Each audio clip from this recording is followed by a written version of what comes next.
going to talk about control of an epidemic.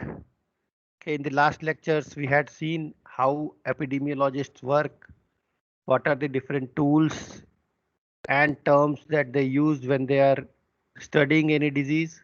Okay, and finally, we had discussed the disease cycle also, the various links, and today we are going how to control an epidemic. Okay, so we had seen the different links which are there in a disease. Okay, whenever you want to control an epidemic or any disease, then we will have to target these links. Okay, so for every disease, a different strategy can be used. Okay, in the disease cycle, we have to find out which link is the weakest link. Okay, and if you can target that particular link and you can break that link, then the disease can be controlled. Okay, so we had seen that development of infectious disease is a very complex process. Okay, and the design of specific epidemiological control measures, okay, to control the epidemic or the disease is also similarly very complex. Okay, epidemiologists have to consider all the available resources, the time constraints, the adverse effect of potential measures, and human activities that might influence the spread of infection. Okay, so importance of all these things that I have just spoken. Okay, available resources, the time constraints, the adverse effect of potential control measures, and human activities that might influence the spread of infection is very much evident in the present situation. Okay, in the present pandemic situation, we can see that the people who are involved in controlling the spread of this COVID-19 virus or controlling or treating the patients who are suffering from this COVID-19, they are facing all these constraints. Okay, the available resources they have to look because there are no drugs. Okay, the hospital facilities are very limited. Okay, so you would have heard about unavailability of hospital beds for patients. Okay, so this is telling you that the available resources are limited. You would have heard about emergency use vaccines, okay, or emergency use drugs. Okay, what does that emergency use means? It means that those drugs are really not meant for treating that particular disease, but in emergency situation when we don't have any other option, then we have to use them. Okay, so you can see all these things are presently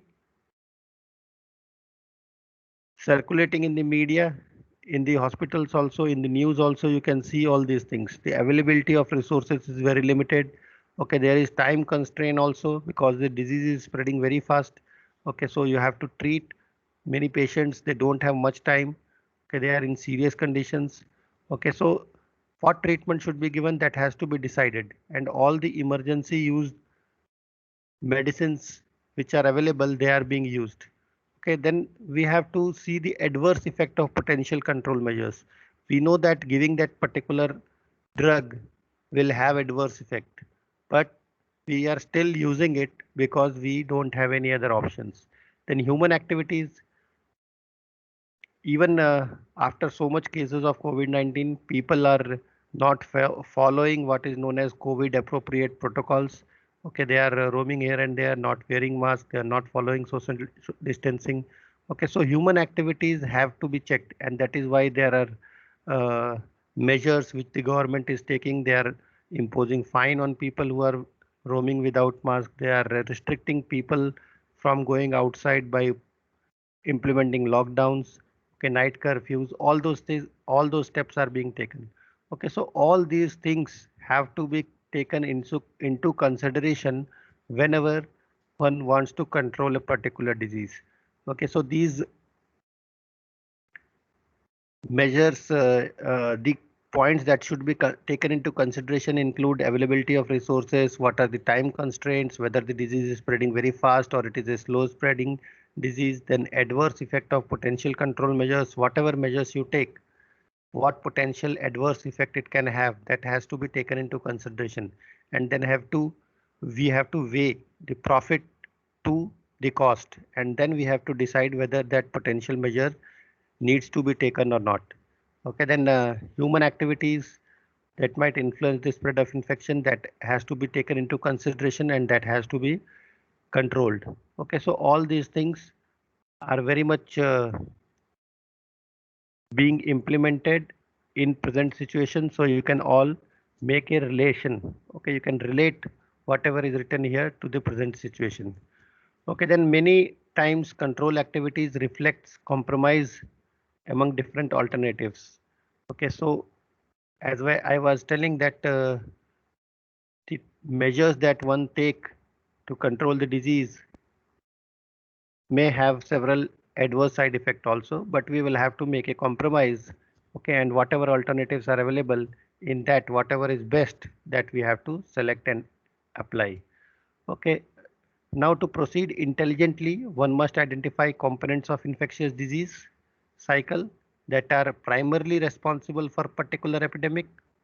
Control measures should be directed towards that part of cycle which is most susceptible to control, or we can say which is the weakest link. Okay, so whenever we want to control an epidemic, we should target the weakest link in the disease cycle. Okay, now there are three types of control measures which are taken for controlling diseases.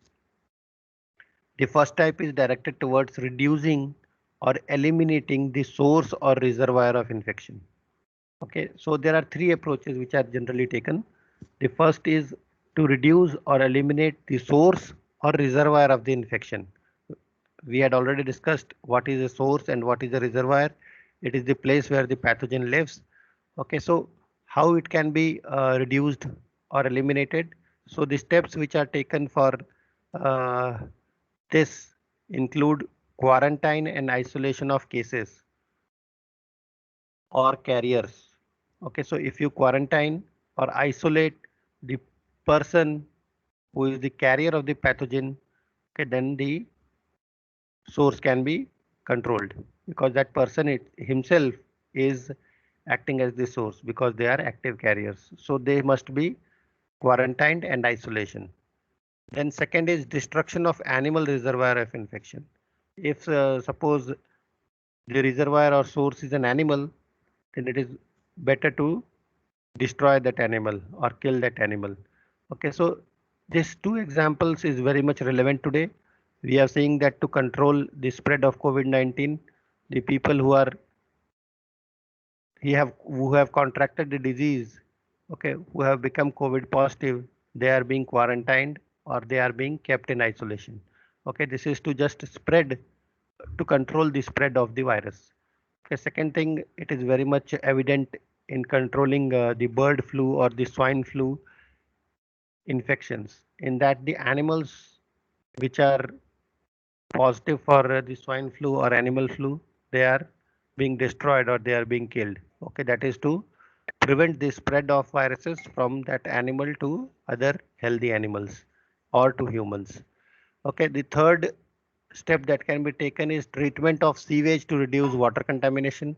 Okay, suppose there is some waterborne infection that is occurring in an area, then we have to identify from where that particular water source is getting contaminated. And suppose if they are getting contaminated from sewage, then that sewage need to be treated. Okay, it should be treated and it should be made pathogen free. Okay, then the disease can be controlled. Okay, then therapy that reduces or eliminates infectivity of individual, that can also be done.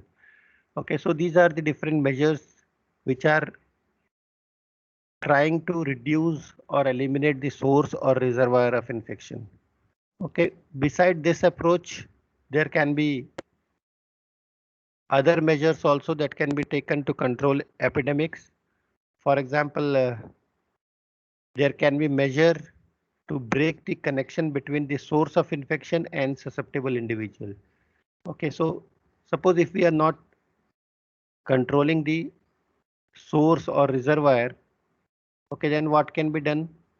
The connection between the source of infection and susceptible individual, that can be broken or that can be targeted. Okay, so what are the different measures which can be used for breaking this connection between source and susceptible individual. First is chlorination of water supply. Okay, suppose water is contaminated. Okay, and then many waterborne infections can spread to the population.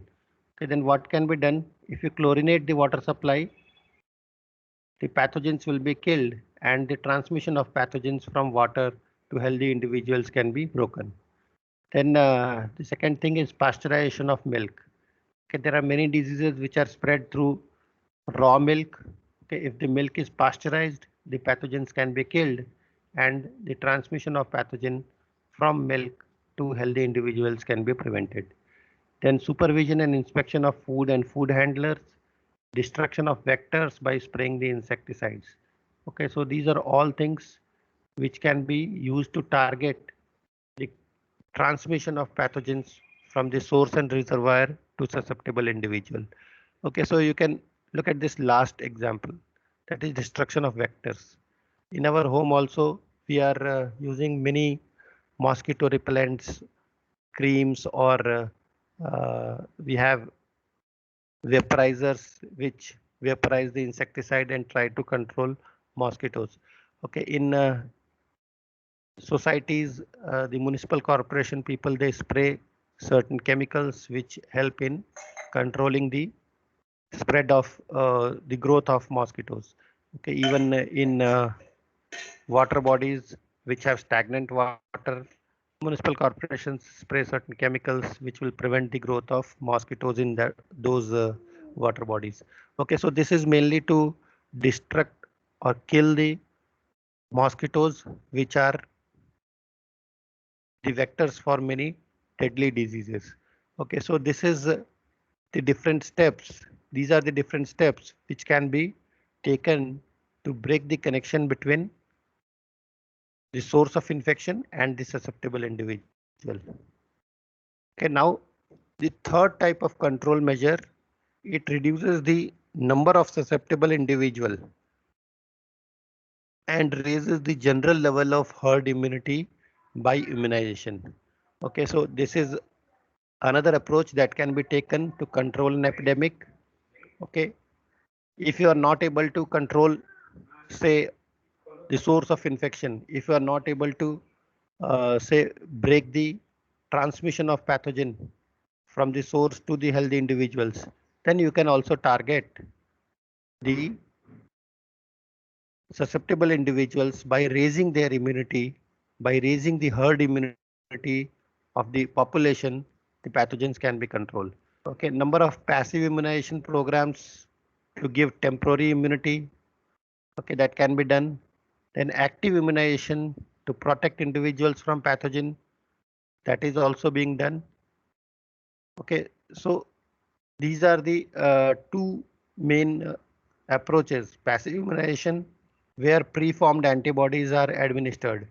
Okay, active immunization, where you are immunizing the population with vaccines which will activate the immune system of the individual and then he will be able to himself tackle with the pathogen. Okay, so these are the three different approaches which are used for controlling epidemic. Now, it's not that only one measure will be taken at any time. Okay, a combination of measures.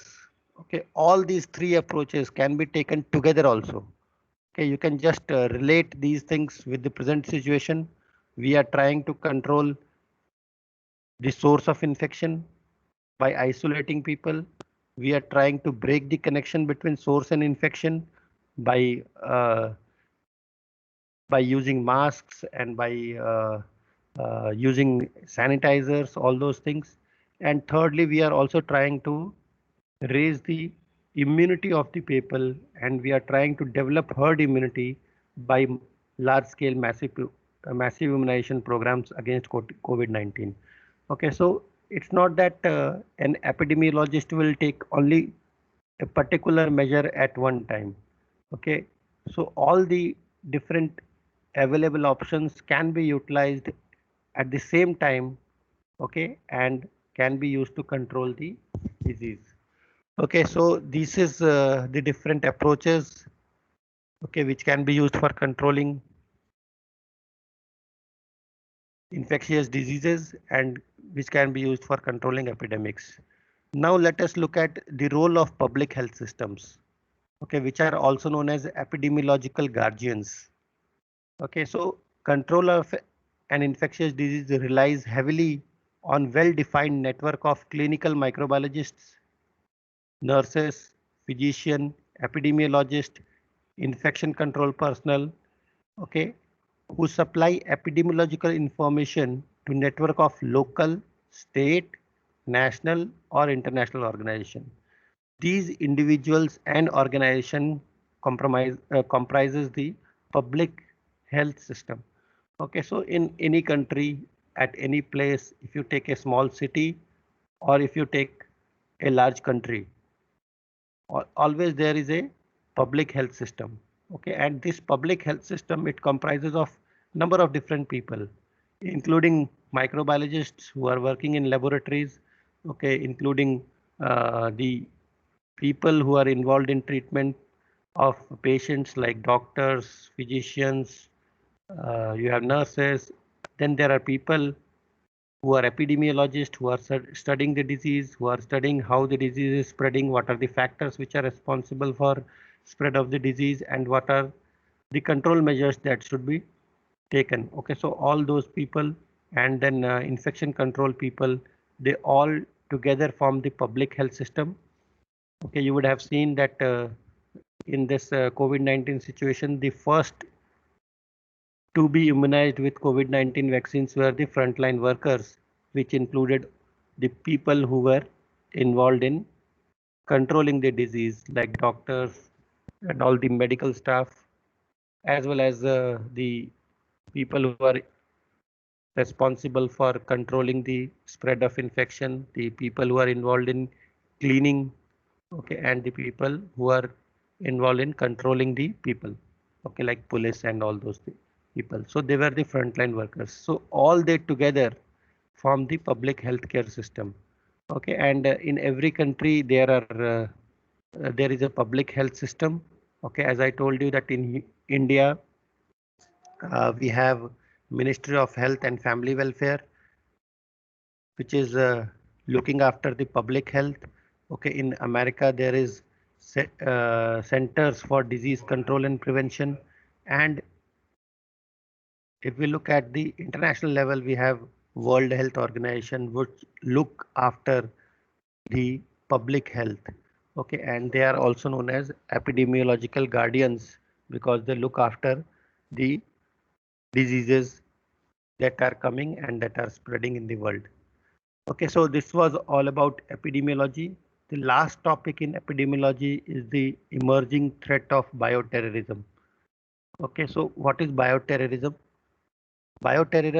Terrorism is defined as the intentional or threatened use of viruses, bacteria, fungi, or toxins from living organisms to produce health or disease in humans, animals, and plants. Okay, so we know that diseases are a threat to human health. Okay, similarly, diseases are threats to plants also. They are threat to animal survival also. Okay, so these pathogens that cause disease, they can also be used as weapons. Okay, and many countries have developed many deadly viruses, bacterial pathogens, fungal pathogens, and toxins extracted from living organisms to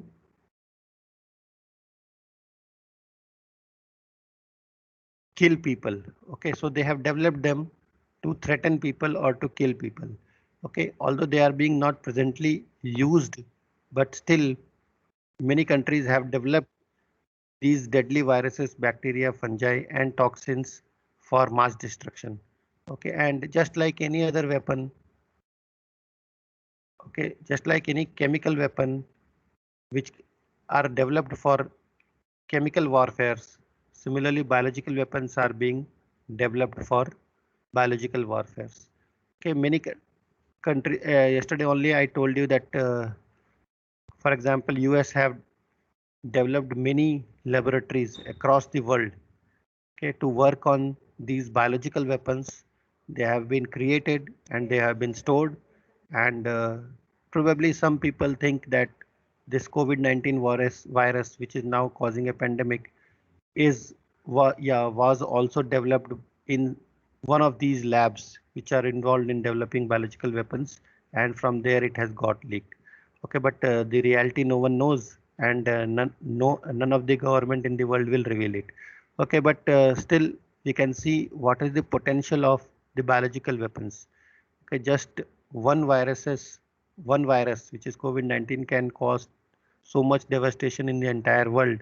So if you think, if, if humans develop intentionally viruses which are more deadlier than this particular virus, then what can be the effect of biological weapon?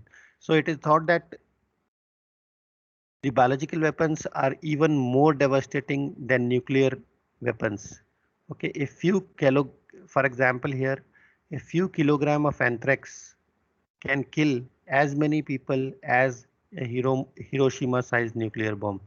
Okay, so just a few kg of anthrax spores, they can kill as many people as were killed in Hiroshima nuclear bomb attack. Okay, so that is the severity of a biological weapon.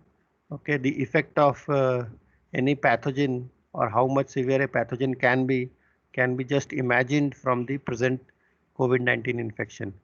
Okay, so in 1998, the US government launched the first national effort to create a biological weapon defense. Okay, and they have taken several initiatives which include the first ever procurement of specialized vaccines and medicines for a national civilian protection stockpile. Okay, so they have developed vaccines and medicines for pathogens, or against pathogens which can be used as biological weapon, and they have prepared a stockpile for civilian people. Okay, then invigoration of research and development in science of biodefense, they have started. They have investment of more time and money in genome sequencing, new vaccine research, and new therapeutic research. Okay, so they have spent a lot of money in doing genome research of pathogens. From the genome sequence data, we can design new vaccines which will be effective against those pathogens, and also new therapeutics. Okay, drugs which will be effective against those pathogens can also be designed if genome sequence data is available. Okay, so they have been doing this work. Okay, they have developed improved detection and diagnostic methods for pathogenic organisms. Then they have prepared clinical microbiologist and clinical microbiology laboratory, and they have named them as first responder team. Okay, so that any bioterrorism threat can be dealt with. Okay, so these are the various steps that US government has taken. Okay, and in this table you can see the example of different pathogens which can be used as agents for bioterrorism. Okay, we have smallpox virus, we have virus that cause encephalitis. Okay, then we have viral hemorrhagic fevers like Ebola, Hanta, they are all viral hemorrhagic fevers. Okay, so agents that cause these viral hemorrhagic fever, they can be developed as biological weapons. You have Bacillus anthracis, okay, that causes anthrax. You have Brucella suis that causes brucellosis. We have Coxiella burnetii that causes Q fever. Okay, Yersinia pestis which cause bubonic plague. Okay, so all these pathogens can be developed as they are being developed. Okay, so you can see that they are traditional biological warfare agents. Okay, they have been developed as bioweapons. Okay, then in toxins there is botulinum toxin, you have ricin. Okay, you have Staphylococcus enterotoxin B. This botulinum toxin is highly toxic. Okay, even milligrams of this botulinum toxin can kill a human. Okay, so it is produced by Clostridium botulinum. Okay, and it has been developed as a biowar chemical. Okay, then you have various fungal agents which have also been developed as biological warfare agent. We have fungus that causes rice blast, fungus that causes rice stem rust. Okay, then the fungus that causes wheat stem rust. Okay, if the entire crop can be destroyed, then the people of that country will suffer from famine and they will be killed. Okay, so many fungal pathogens that causes disease in plants, okay, especially the cereal crops, they have also been developed as biological warfare agent. Okay, there is a list of other pathogens as well as chemicals which can be also used for biological warfare or for bioterrorism. Okay, so these have been given here. You can just have a look. Okay, so with this, we finish the chapter on epidemiology.